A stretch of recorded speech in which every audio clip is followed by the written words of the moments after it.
Hey everybody, welcome to another free edition of our Trader Use Group Weekly Roundup. This is for the trading week ending November 29, 2019. I'm Preston Brent. Thanks for tuning in. Well, this week's theme is game on for holiday shopping around the world, especially here in the US, but more on that in just a minute. This past week we saw the Dow, the S&P, the NASDAQ, and the Russell all finish in the green. Dow, S&P, and NASDAQ making new all-time highs. The Russell making new 2019 highs. Okay, the Russell was up the strongest this week at 2.24%. We've seen volatility very benign, very low. I mean, it finished the week at 12.62, but still very low. And on the global stage, we've seen both the FTSE, the CAC 40, and the DAX, which makes up the major indexes across Europe, finish in the green. And the Nikkei over in Asia finished up about 78 basis points, but we did see a little bit of a red on the screen for the week for both China and the Hang Seng.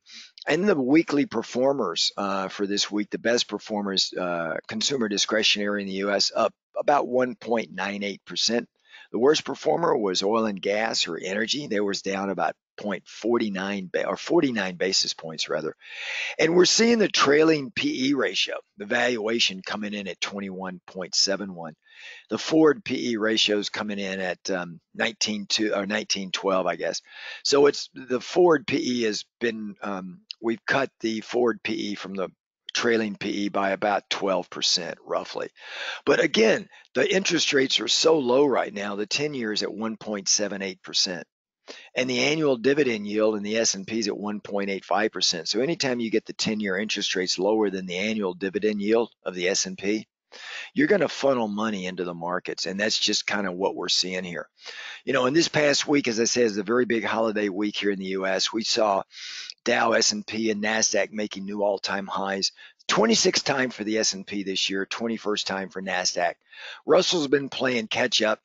Did make a new 2019 high. Keep in mind, in the past 32 Decembers from the Russell's existence, okay, of those 32 Decembers, the Russell averages to the upside 2.59%. 81% of the time. Okay, so it's generally, with of course the big exception was last year when it fell over 12%. Its worst December ever, which gave us a bear market in the Russell, a cyclical bear market that saw it go down almost 27, 28% for that Q4 of 2018. But by and large, the markets and the Russell, this is a seasonal time to be long and strong. And I was getting our members, you know, one of our favorite plays in the Russell is TNA, Tango November Apple, because it's a small cap 3X bull. All right. And that it's got a lot more Red Bull in it than say the Russell IWM. But either one is good. But we were getting into that as we were moving forward. In fact, I got our members long early October, which is when I said we're going to have a pretty good little run this year. It's not going to be like Q4 of last year. Okay. Now the holiday season, the shopping season is now game on with consumers are kind of racing. We're all racing to fill out our holiday gifts for the new year, end of the year, Christmas and things like that. The National Retail Federation is forecasting about 4.3% year over year growth. We're going to start to get the first early numbers in on Black Friday and Cyber Monday early next week. We'll get these in. I think they're going to come in stronger than that. Consumer unemployment is at all-time record lows, half-century lows. Everybody's got a job. Consumer sentiment is still very high. So I do believe that the odds favor us to have a very strong spending time, which is going to be bullish for the markets. Okay. We're also going to get some new batch of economic data next week on the manufacturing data, which is now below 50, but it's kind of finding a trough and starting to move a little bit higher here in the U.S. Same thing with the November employment report coming out next Friday. So this data is going to help kind of confirm a little bit of strength in the markets. We did get a revised GDP for Q3 of 2.1, which was higher than the 1.9% everybody was expecting. The one thing that's got me a little bit concerned is volatility. It's very low, which in and of itself doesn't concern me. But we've got some of the most open interest short positions in volatility futures we've had. Last time we've had this amount open short was 2018 in January. Okay. And that basically gave us the huge volatility pop, the biggest on record that we've had in the shortest period of time. The VIX moved from around 12 up to 52 in less than a 4 or 5 day period. Amazing. Because everybody was short vol futures, in human nature, you don't learn. And how do you cover your shorts? Short squeeze. You got to buy it back, and buying that back causes vol to really spike 30 points, 20 points higher than it should have, because vol settled back in at 32. The normal move in vol would have been about 32, but it went up to 52 because of those extra open interest shorts that had to cover really quick. They were doing panic buying, and they were buying after the basic markets were closed in overnight hours, and that it caused a lot of mess. Is what we saw here. So looking at the markets this year, again, a very strong year. Next year, most analysts are forecasting the S&P to only move up around 3 percentage points on average, if you were to take the high and the low and throw them out and take the averages, which puts us around 3240 price level area. I think we're going to see more bouts of volatility as well in the markets. But if you look at what I've got on the screen right here, it's an Ichimoku chart. It's a weekly chart. You can see here, just looking at the chart, the green cloud here is moving up, and it's very wide. So we've got great support underneath. You can also see here in May of this year, we had that nice solid pullback, which is what I use as a key pivot point. It's really the first pullback we had of any significance in 2019. So I used that as a key pivot low that I wanted to track. And the key pivot high, obviously, was our prior all-time highs right here. And that gave us some really good solid fib nodes here in this dry powder up here as we move up in this area right here. And you can see we're holding up here a pretty good little bit. We're testing it out for weeks at a time at each one of these levels. As the cloud moves up towards this way and we move forward in time, that means it gets closer and closer to the current price. So that means that we can find support at a higher level than back over here in the September, October timeframe. Okay, so all of that net is a good thing for the markets right now. Now, I know things can change on a dime, but I've basically been very, mostly bullish the markets. And if I were to draw this trend line, it's not very straight, but you guys get the idea. Taking us back to some of these support elements right here in the fib node is just a test, would make sense to me. Okay.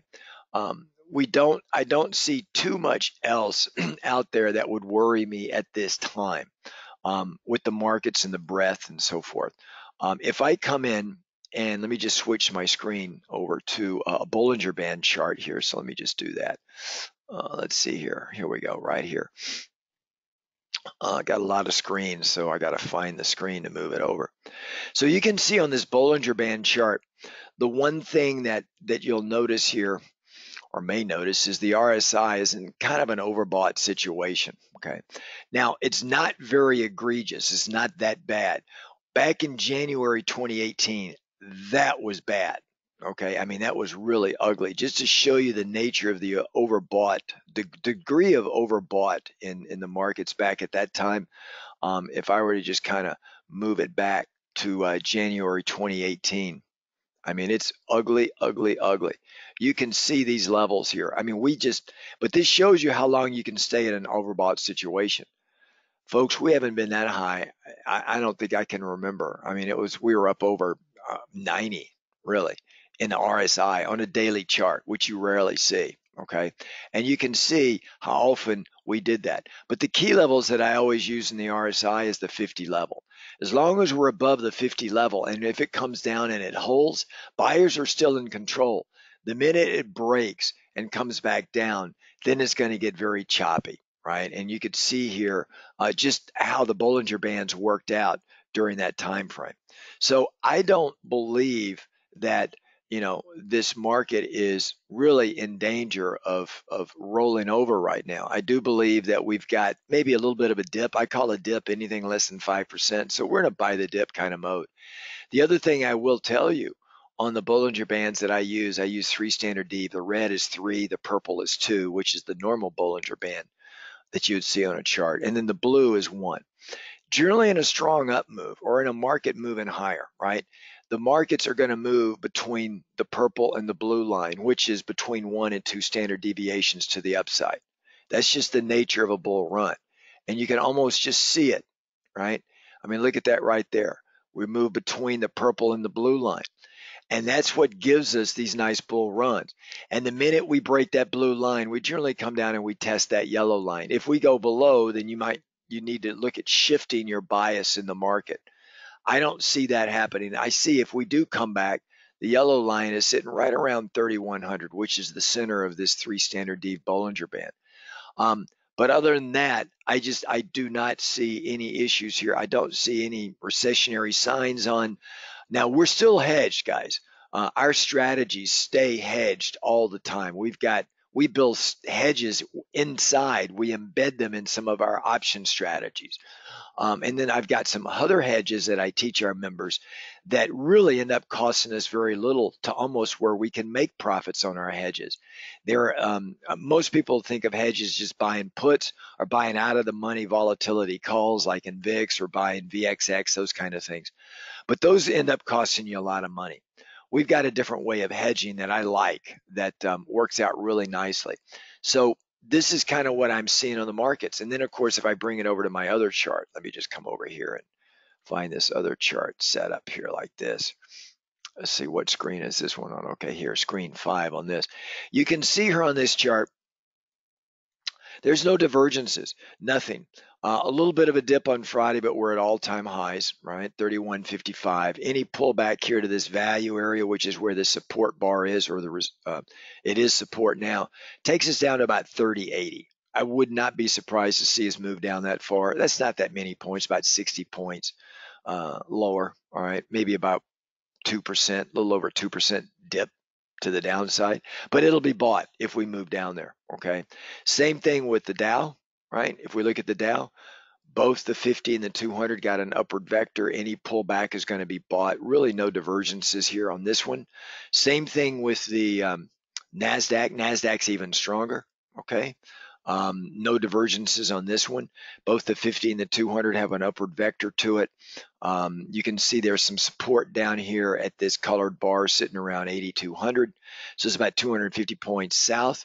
A little bit of a pullback there. What to me, I would welcome. And then another round of buyers will step back in. We still have about 25% cash on the sidelines right now, according to some of the stats that I'm reading. And that means it's just money waiting to get in. They always tend to come in late to the party. So when they come in, it gives us that big mad dash to the upside, which is when we want to start taking some profits and increasing our cash balance. Now, the one that I'm really following a lot is the Russell. If we look at the rut,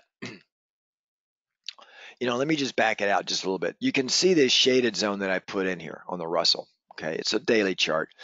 On the Russell futures. You can see here that we've hit these resistance points here, and then we spent over 2 weeks trying to plow above.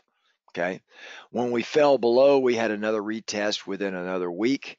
But then you can see here, we just can't get through it. We can't get through it. We're now finally getting through right over here. So that could be a really interesting play. If we give it back up, we could come back in here and get stuck again.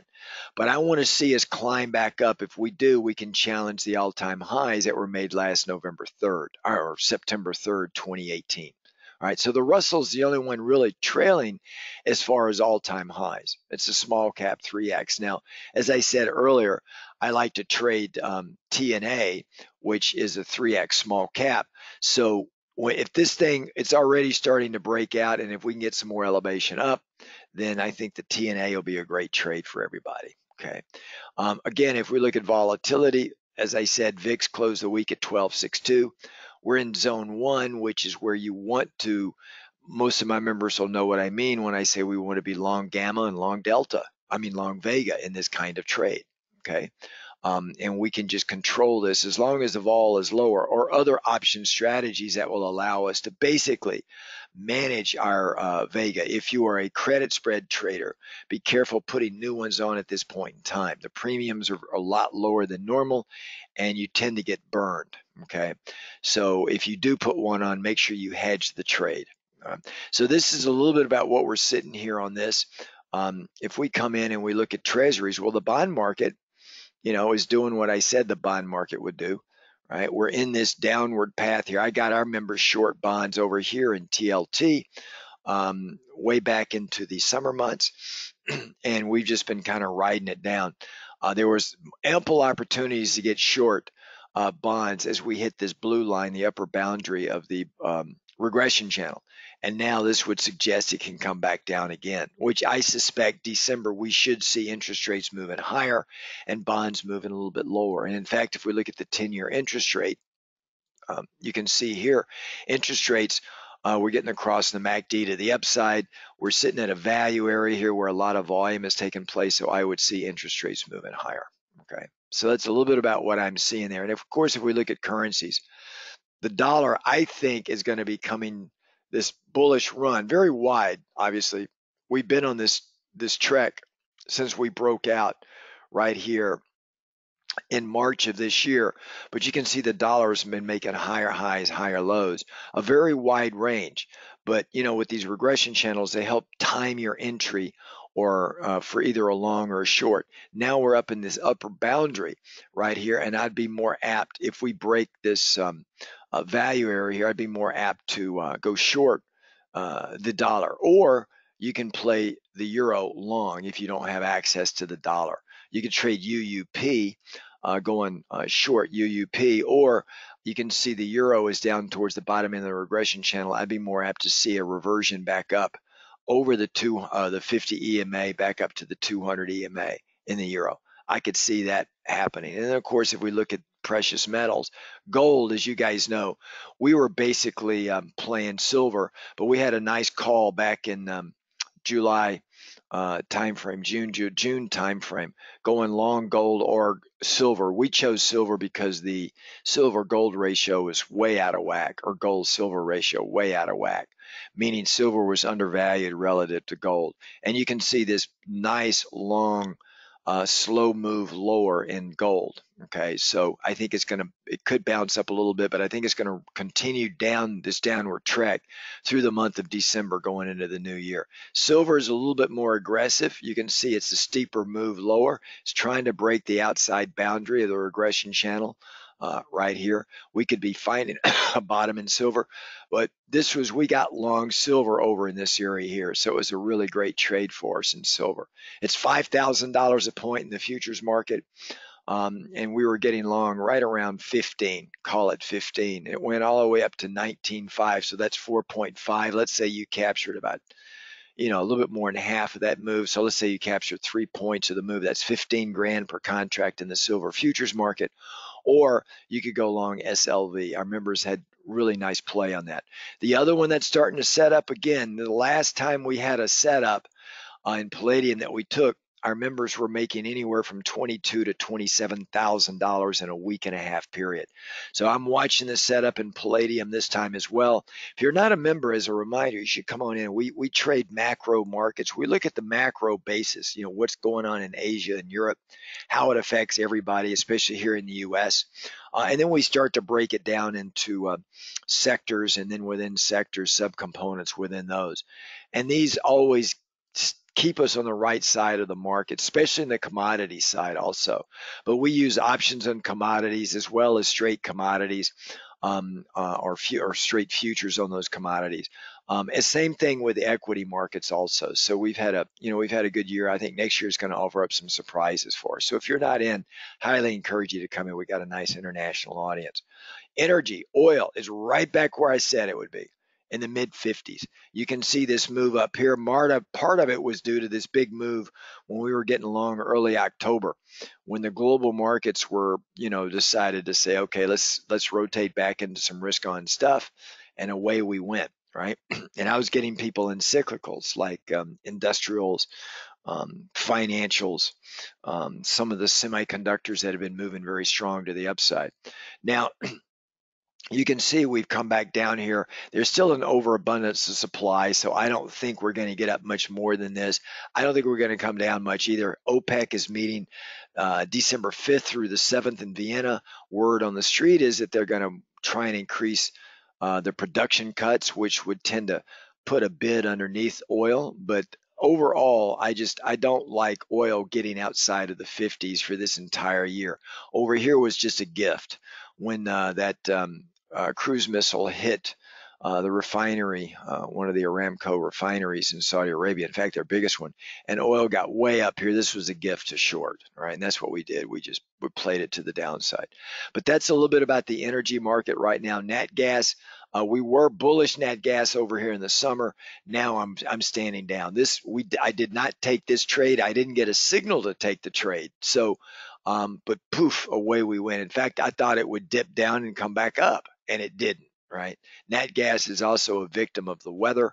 And even though we're seeing some cold fronts come through, we just got so much supply out there with nat gas that I'd like to see it come all the way back down again, and then we'll look at another long position. Right now, there's no trade in nat gas. All right, everybody. Again, if you're not a member, I highly encourage you to come in. Members, I've got us on tomorrow evening for our weekly market watch and a couple of key things that we're watching and potential trade setups for early next week. Everybody else have a really great holiday weekend here in U.S. markets, and enjoy time with friends and family, and just eat a lot and watch some cool football games. Have a good one, everybody. I'll see you later. Ciao now.